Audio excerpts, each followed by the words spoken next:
ஆண்டவராக இயேசு சிலுவையில் பேசின முக்கியமான 7 வார்த்தைகள்.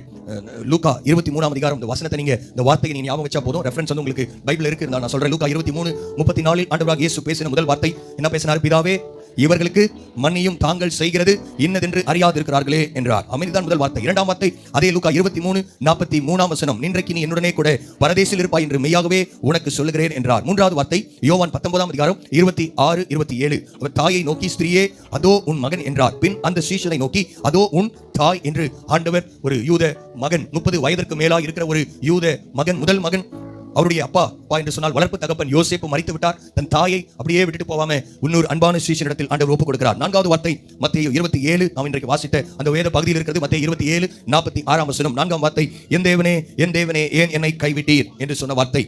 ஐந்தாவது வார்த்தை தாகமா இருக்கிறேன் என்று ஆண்டவர் சொல்கிறார். யோவான் 19ஆம் அதிகாரம் 28ஆம் வசனம். ஆறாம் வார்த்தையும் அதே 19ஆம் அதிகாரம் 30ஆம் வசனம். ஆண்டவர் சொன்னார் எல்லாம் முடிந்தது. கடைசி வார்த்தை 7வது வார்த்தை லூக்கா 23:46, பிதாவே உம்முடைய கைகளில் என் ஆவியை ஒப்புவிக்கிறேன் என்று சொல்லி அவரை யாரும் கொலை செய்யவில்லை.